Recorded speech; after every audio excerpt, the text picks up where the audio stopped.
Сәлем озат оқушым, бүгін бізде 50-ші сабақ. Біздің жобамыз сипаттау мәтіні қалай құрастырылады. Сипаттау мәтіні қалай құрастырылады. Сипаттау кезінде заттың немесе нәрсенің барлық белгілерін тізіп, түгендеп жатудың қажеті жоқ. Оның мінез құлқы мен атқаратын қызметіне мән беру керек. Саны мен сапасы, айрықша қасиеті, пайдасы да ескеріледі. Сипаттап отырған затыңа немесе нәрсеге өз пікіріңді, одан алған әсерің мен сезіміңді білдіресің.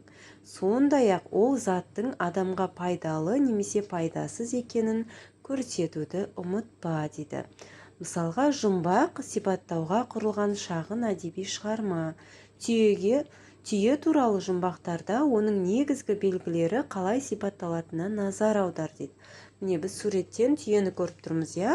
Енді осы түйеге қатысты мынадай жұмбақтар бар екен. Түйенің сыртқы бейнесі бойынша кезікті бір жануар, үстінде екі тауы бар. Бұл не дейді?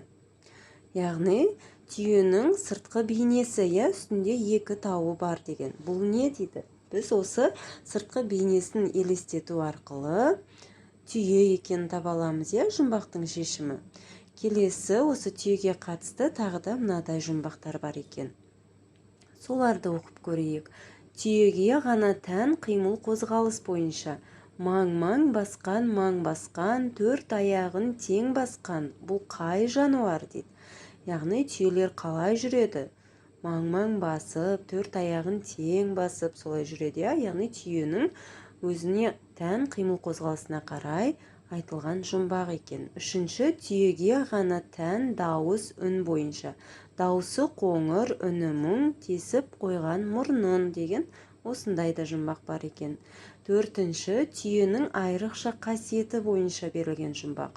Бұл не қылған ер еді, қандай мықты жүрегі, бір ұрттам су татпастан 1000 шақырым жүреді дейді. Қалай ойлайсың? Жұмбақ мәтіннің қай түріне жатады?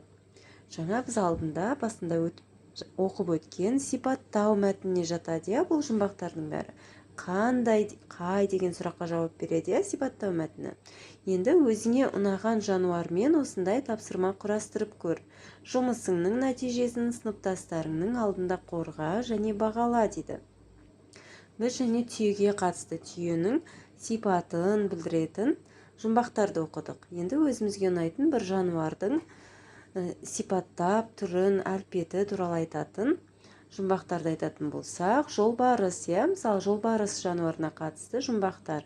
Үстім жолақ, тісім орақ, күшім молақ, барып тұрған қайсармын, өзің айтшы, қайсаңмын дейді. Бұл жолбарыс, үсті жолақ, қандай? Жолақ, тісі орақ екен. Күшім қандай дейді? Молақ дейді, қайсармын дейді. Қандаймын дейді? Қайсар. Тарғыл түсті, ерен күшті. Қандай? Тарғыл түсті. Қандай күшті? Ерен күшті. Кілемнің түрлеріндей жүндері бар, айбатты жан шыдамас үндері бар, шаршы бой, сұлу құйрық, қысқа құлақ, кететін зиян қылып бір жер бар дейді. Яғни жолбарысқа қатысты осындай сипаттау мәтінді жұмбақтар екен.